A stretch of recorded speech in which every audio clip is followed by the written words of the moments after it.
आज गोरखपुर के एनेक्सी भवन में निषाद पार्टी के कार्यकर्ताओं ने बैठक की। आगामी विधानसभा के उपचुनाव और 2027 के उत्तर प्रदेश चुनाव में पार्टी को मजबूत बनाने के लिए मंथन की। इस बैठक की अध्यक्षता अमित निषाद कर रहे थे, जिसमें जिला भर के सैकड़ों कार्यकर्ता उपस्थित थे। ये जो हमारे निषाद पार्टी के राष्ट्रीय अध्यक्ष एवं उत्तर प्रदेश सरकार में कैबिनेट मंत्री, हम सबके राजनीतिक गुरु माननीय डॉक्टर संजय कुमार निषाद जी के निर्देश पे ये बैठक है। ये अभी केवल गोरखपुर में ही नहीं है, अभी हम लोग कल कुशीनगर में थे, उसके पहले महाराजगंज में थे, कल जो अभी देवरिया जाना है।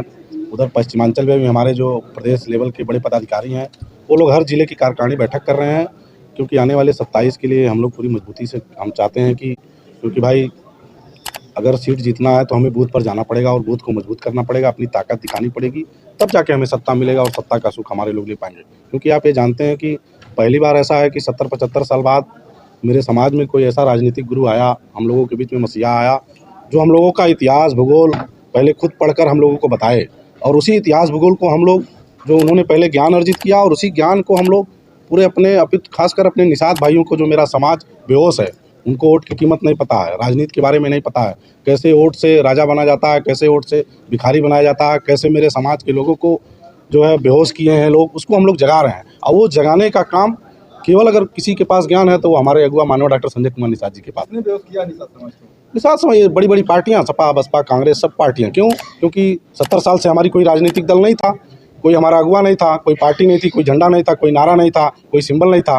क्योंकि भाई जब देश आज़ाद हुआ, संविधान बना, संविधान सबके लिए बराबर बना, तो संविधान के तहत सभी लोग जान गए भाई अब यह देश संविधान से चलेगा, यह देश जो है दल से चलेगा, यह देश अब 5 हथियार से चलेगा। जिसके पास दल होगा, जिसके पास 5 हथियार होगा, वही इस देश में राज करेगा। देख लीजिए, कांग्रेस आई आज़ादी के बाद, 5 हथियार चलाया, अपनी पार्टी लाई, नारा लाया, झंडा लाया और सिंबल लाया और 5 हथियार चलाया, 30-35 साल तक राज किए, उनके लोग माला माल हुए। उसके बाद बसपा आई, बसपा भी 20 साल तक राज की, उनके लोग माला माल हुए। 25 साल तक समाजवादी पार्टी की सरकार थी, उनके लोग मान लिए। ऐसा नहीं है, वो लोग बस 5 हथियार के बल पे राज की। तो मानवर साहब भी कहते हैं कि मैं भी 5 हथियार लाया हूँ, उसी 5 हथियार को गांव-गांव तक पहुंचाओ, क्योंकि हमारी आबादी 18% है। आप नेट पे भी डालेंगे, हर जगह डालेंगे कि अगर हमारी आबादी 18% है और संविधान भी कहता है कि भाई जिसकी जितनी संख्या उसको उतनी हिस्सेदारी, तो हमें वही हिस्सेदारी के लिए हम लड़ाई लड़ रहे हैं। हम किसी दूसरे का हक हिस्सा नहीं मार रहे हैं, हम चाह रहे हैं कि हमारा जो हिस्सा है वही मिले। जब उपचुनाव को लेकर के जो आपकी मांग थी बीजेपी पूरा की, आपका हिस्सा मिला? बिल्कुल मिला। अभी देखिए 70-75 साल बाद ऐसा है कि आज हमारे नेता माननीय डॉक्टर संजय कुमार निषाद जी भारतीय जनता पार्टी के साथ गठबंधन किए।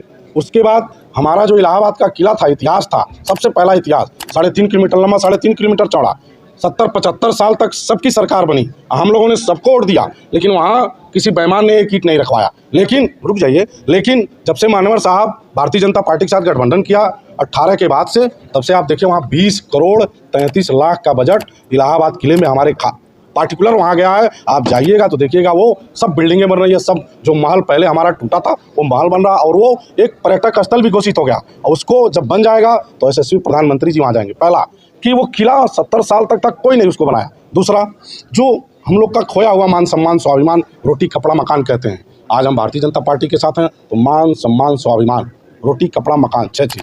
तो हम कहते हैं अभी हम शुरुआत, हमारी पार्टी 10 साल हुई तो 10 साल के अंदर मान सम्मान स्वाभिमान मेरे निषाद को मिल रहा, हम लोग सर ऊँचा करके चल रहे हैं। कब तक मिलेगा?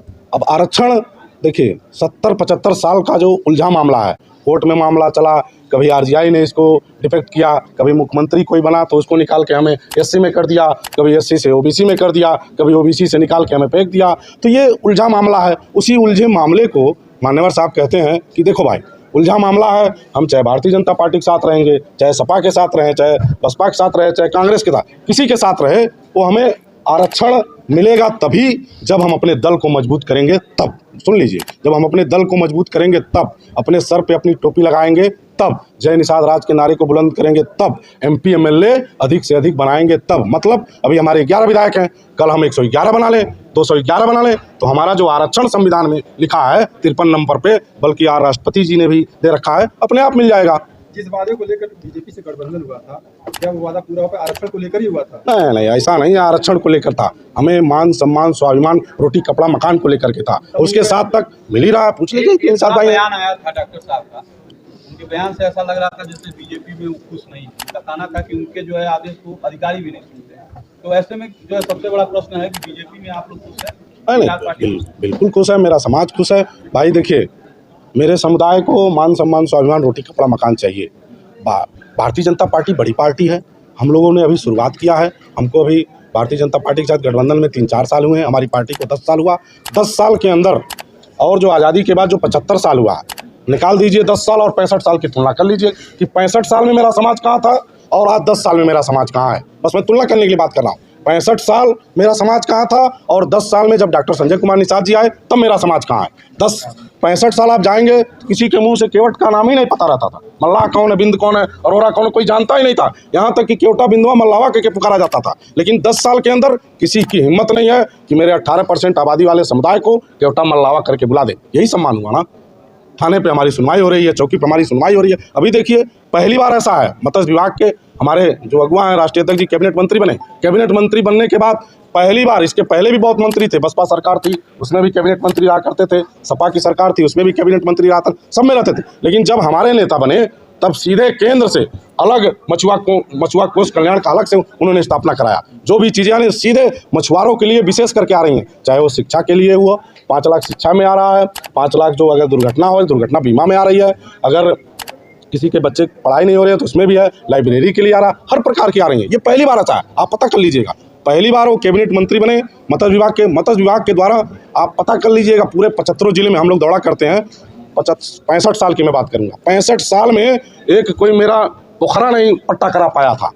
नदी की तो दूर की बात छोड़ दीजिए, पोखरा नहीं पट्टा करा पाता था। लेकिन आज पोखरे से लेकर के जो भी RS हैं, चाहे निजी भूमि पे तालाब है, चाहे फीड मिल हुआ, चाहे मछली के चारे का हुआ, चाहे बच्चे का हुआ, बहुत सी चीज़ें मेरे समुदाय को मिल रहा है। आपके इसी गोरखपुर में मिला है, बगल में कुशीनगर में मिला है, महाराजगंज में मिला है, कई जगह मिला है। तो हम लोग धीरे धीरे आगे बढ़ रहे हैं। हम कहते हैं एक ही बार में सफलता नहीं मिलती है, सफलता धीरे धीरे रहेंगे। वो तो हमारे अगुआ जो माननीय डॉक्टर संजय कुमार निषाद जी हैं, वो हम सबके अगुआ हैं, हम सबके राष्ट्रीय अध्यक्ष हैं। वो जैसा निर्णय लेंगे अभी तो रहेंगे ही रहेंगे, क्योंकि भाई हम लोग जब से भारतीय जनता पार्टी के साथ हैं तब से हम लोग का बहुत काम हो रहा है। अभी हम लोग बता दें, अभी 2 सीटें भी हम लोग लड़ रहे हैं, कटहरी और मझवा। 27 में कितनी सीटों पे अब ये तो उस समय बताएगा कितनी सीटों पे लड़ा जाएगा, कितनी। वही मैं कह रहा हूँ ना, आज हम लोग बैठक इसीलिए किए हैं कि हम कितनी सीटें तैयार कर लेंगे 403 विधानसभा में, कि जिससे हमें भारतीय जनता पार्टी से ले लें। हमने जितना तैयार किया था 16 सीटें हमें मिली, 16 सीटें में हमारे 11 विधायक हैं। अगर हम 100 तैयार कर लेंगे 100 ले लेंगे, 50 तैयार करेंगे 50 ले लेंगे, 80 तैयार करेंगे 80 ले लेंगे। एक सवाल और, यहाँ नौसड़ के बगल में खरैया गांव, उस गांव में एक टोला है, लगभग 75 घरों का जो है निषादों की बस्ती है। वहाँ एक बड़ा व्यापारी जो है जमीन खरीद करके उन निषादों का जो है रास्ता अवरुद्ध कर दिया है, इस पे क्या कहना? अभी वो कल मानवर साहब जब आए थे परसों, तो कई लोग आए थे हमारे आवास पे, और मानवर साहब ने DM साहब को फ़ोन करके बताया और SP साहब से भी कहा कि उस मामले को जल्द से जल्द उसको सॉल्व कराइए। नहीं तो अगर हमारे लोग उग्र होंगे तो फिर कोई रास्ता नहीं निकलेगा आपको। क्योंकि मैं अपने लोगों को पढ़ा चुका हूँ भाई, the history is the mother of party and the movement is the father. मतलब इतिहास राजनीति की जननी होती है, आंदोलन उसका बाप होता है। तो हमारे लोग फिर आंदोलन में बात होंगे, फिर आप मत कहिएगा। तो DM साहब और SP साहब से संज्ञान लिया है, उसको बोले हम सर जल्द से जल्द उस पर हम कार्रवाई कराएंगे। ठीक।